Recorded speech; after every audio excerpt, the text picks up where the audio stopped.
పట్టాలందజేయడం జరుగుతుంది. ఈ కార్యక్రమానికి విచ్చేసిన మీ అందరికీ ఈరోజు ఈ పట్టా పంపిణీ కార్యక్రమానికి వచ్చిన వినీష్ని కూడా నా తరఫు నుంచి నమస్కారాలు. వాళ్ళు చాలా సంవత్సరాల నుంచి భూమిలో ఉన్నారు, కానీ ఏమైనా హక్కు లేకుండా, ఏమైనా డాక్యుమెంట్స్ లేకుండా ఉండేవారు. సో ఈ మండలంలో అసిస్టెంట్ కలెక్టర్ ద్వారా, తహసీల్దార్ ద్వారా, వాళ్ళ ఇనిషియేటివ్ ద్వారా మరియు ఎమ్మెల్యే గారి సహకారంతో ఈరోజు పట్టా పంపిణీ కార్యక్రమం చేయడం జరుగుతుంది. నేను ఒక్క నిమిషం మాట్లాడుతున్నాను. వాళ్ళకి ఇల్లు కట్టడానికి కోసం కూడా సాయం ఎమ్మెల్యే గారు కూడా అనౌన్స్ చేస్తారు. ఏమైనా కావాలంటే కూడా ఖచ్చితంగా ముందుగా వచ్చి ఇల్లు కూడా వాళ్ళు పూర్తి చేయాలి.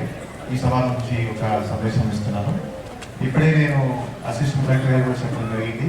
వాళ్ళ ఎంప్లాయ్మెంట్ ఆపర్చునిటీస్ కోసం కూడా ఏమైనా లోన్, ఏమైనా డ్వాక్రా నుంచి లోన్ కావాలంటే కూడా ఖచ్చితంగా మనం చేయాలి.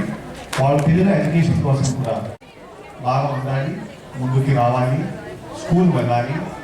సో ఈ 3-4 వర్షం మీద ఈ పట్టా కార్యక్రమం తర్వాత కూడా ఖచ్చితంగా వాళ్ళకి సాయం చేయడం జరుగుతుంది. సో అండ్ ఎమ్మెల్యే గారికి వెంటనే చెప్తే ఇమీడియట్గా సహకారం చేసి పట్టా మంజూరు చేసి ఈరోజు ఇక్కడ రావడం జరిగింది. సో ఐ థ్యాంక్ ఎమ్మెల్యే గారు ఆల్సో. వాళ్ళు బేసిక్లీ కోఆపరేషన్ తోటి ఈరోజు ఇది చేయడం జరుగుతుంది.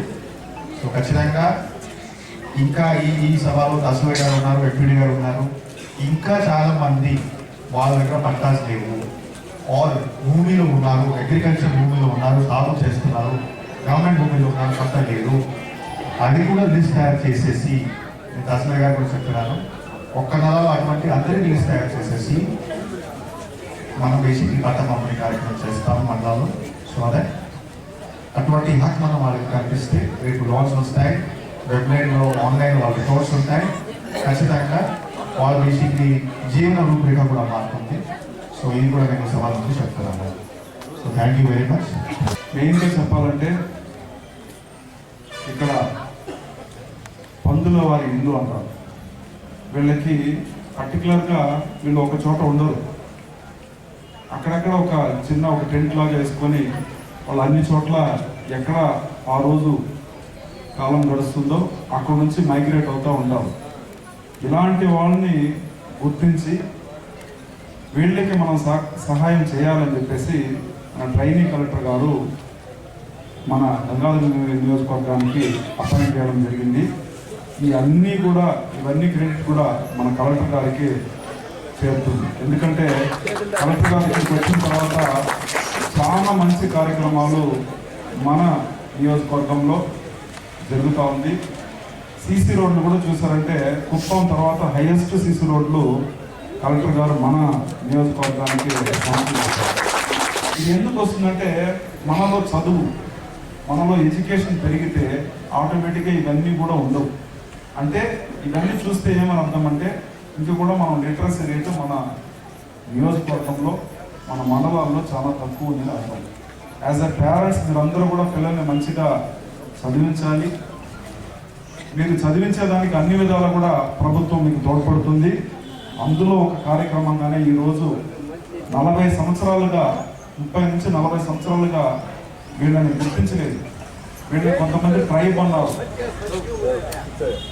కొంతమంది వీళ్ళని పిచ్చుకుంట కులస్తులు అన్నారు, కొంతమంది వీళ్ళని ఎంపీసీ అన్నారు, కొంతమంది బీసీ అన్నారు, కొంతమంది బీసీఏ అంటారు. సో ఇలా చాలా కన్ఫ్యూజన్ ఉంది. ఇవన్నీ కూడా మేము క్లియర్ చేసి మిమ్మల్ని గుర్తించి, మీరు షెడ్యూల్ క్యాస్ట్ ట్రైబ్ నుంచి మిమ్మల్ని గుర్తించి మిమ్మల్ని బీసీఏ అనే క్యాస్ట్ ద్వారా మీ అందరికి కూడా మండల ఆఫీస్లో చెప్పి ఇంకా మీద మీ అందరికి కూడా ఒకే యూనిఫామ్గా క్యాస్ట్ సర్టిఫికేట్ ఇవ్వడానికి మేమందరూ కూడా మీకు కృషి చేస్తాము. మెయిన్గా కలెక్టర్ గారు ఆదేశాలు జారీ చేస్తారు. అదేవిధంగా మిమ్మల్ని కూడా గుర్తించి మీకు ఇళ్ళ పట్టాలు ఇచ్చి, మీ 10 మంది కూడా ఇళ్ళ పట్టాలు ఇచ్చి మీకు 50,000 ఇచ్చి ఇల్లు కట్టుకునేదానికి కూడా కలెక్టర్ గారు ఇమీడియట్గా 50,000 మీకు శాంక్షన్ చేస్తారు. మీరు పట్టాలు మీకు ఇస్తాం, ఇమీడియట్గా ఇల్లు కట్టుకోవడానికి కూడా ఇమీడియట్గా 50,000 శాంక్షన్ చేస్తామని చెప్పేసి ఇప్పుడే కలెక్టర్ గారు చెప్పడం జరిగింది. సో కాబట్టి దీన్ని మంచిగా యూటిలైజ్ చేసుకోండి. ప్లస్ మీ పిల్లలు ఎవరైనా ఆర్థికంగా చదువుకోవాలనుకుంటున్నారు కానీ మీకు స్తోమత లేదంటే ఖచ్చితంగా మేము కూడా గవర్నమెంట్ ద్వారా కానీ స్వచ్ఛందంగా మా ద్వారా కానీ తెలుగుదేశం పార్టీ తరఫున మీకు పర్సనల్గా మేము హెల్ప్ చేస్తాము. మీకు ఏదైనా కోచింగ్ ఇప్పుడే చెప్పారు, టీచర్ ట్రైనింగ్ కోచింగ్ కావాలన్నా, నీట్ కోచింగ్ కావాలన్నా, లేదంటే మీరు ఐఏఎస్ కలెక్టర్ అవ్వాలి అనుకుని గ్రూప్ 1 ఏదైనా రాయాలన్నా కూడా, వేరే ఏదైనా కూడా రాయాలంటే కూడా, కాంపిటేటివ్ ఎగ్జామ్ రాయాలంటే మా వంతు తెలుగుదేశం పార్టీ తరఫున ఎన్డీఏ కూటమి గవర్నమెంట్ మీకు ఖచ్చితంగా సపోర్ట్గా ఉంటుందని చెప్పేసి మీ అందరికి కూడా నేను పేరు పెట్టిన మీరందరూ తెలియజేస్తున్నాను. నేను ఇక్కడ ఎంపీడీఓ ఛార్జ్ కోసం వచ్చినప్పుడు మన హరిప్రసాద్ గారు నాకు చెప్పారు, అంటే ఈ లొకేషన్లో ఒక 10-11 ఫ్యామిలీస్ మంది వాళ్ళకంటే ఇల్లు లేవు, సరిగా తాగడానికి డ్రింకింగ్ వాటర్ కూడా లేదు, ఒకసారి వెళ్ళి చూసొద్దాం సార్ అని. అంటే నేను వెళ్ళి చూసానంటే దీనంగా ఉంటుంది అని అనుకున్నాను, కానీ మరీ ఇంత దీన పరిస్థితిలో ఉంటానని నేను నిజంగా ఊహించలేను. అక్కడికి వెళ్ళడానికి ఒక అప్రోచ్ రోడ్ కూడా లేదు.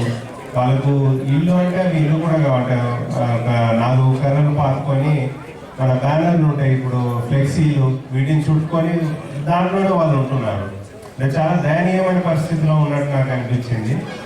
మరి వాళ్ళకు డ్రింకింగ్ వాటర్ ఇట్లాంటి నీటి సరఫరా కూడా ఏమీ లేదు, వెళ్ళడానికి రోడ్డే లేదు. అక్కడ ఒక గ్రానైట్ క్వారీ ఉంటే అందులో వాటర్ ఏదైతే సెటిల్ అవుతుందో అందులోంచే వాటర్ వాడుకుంటున్నారు వాళ్ళు. దాని గురించి అదే నేను కలెక్టర్ సార్ దగ్గరికి, ఎమ్మెల్యే గారి దగ్గరికి తీసుకెళ్ళినప్పుడు they wanted to do justice, అంటే వాళ్ళకు కూడా ఏదైనా మనం చేయగలిగితే బాగుంటుందని అదే ఉద్దేశం మీద నేను సార్ దగ్గర అప్రూవల్ తీసుకొని ఎమ్మెల్యే గారితో కూడా మాట్లాడి ఈరోజు వాళ్ళకు ల్యాండ్ సైట్స్ ఇవ్వడానికి కూడా చూస్తున్నాం. ఇంకా ఎవరికైనా కూడా, ఎవరికి ఎటువంటి సమస్యలు ఉన్నా కూడా మీరు, ఎందుకంటే లోకల్ గ్రౌండ్ లెవెల్లో సమస్య ఎలా ఉంటుంది అనేది మా దగ్గరకు మీరు తీసుకొస్తేనే తెలుస్తుంది. ఇప్పుడు మీరు ఎంపీడీఓ గారి దగ్గరికి తీసుకొచ్చారు, వారు మా దగ్గర తీసుకొస్తే మాకు తెలిసింది. అదేవిధంగా లోకల్ రిప్రజెంటేటివ్స్, ప్రజాప్రతినిధులు, మీరు ఎమ్మెల్యే గారి ద్వారా అయినా కానీ ఎంపీడీఓ గారి ద్వారా అయినా ఎవరి ద్వారా అయినా మా దగ్గరికి తీసుకొస్తే మా వల్ల అయినంత సాయం మేము చేయడానికి రెడీగా ఉన్నాం.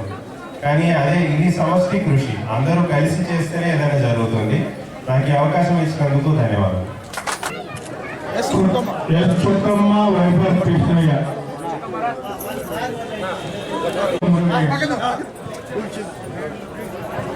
ఈ ఊసయ్య,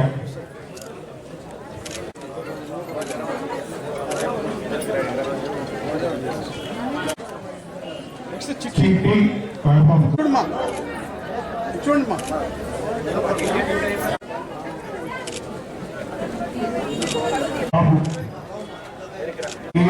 వైభవ్ సుబ్రహ్మణ్యం, నాగమ్మ వైభవ్, రమేష్.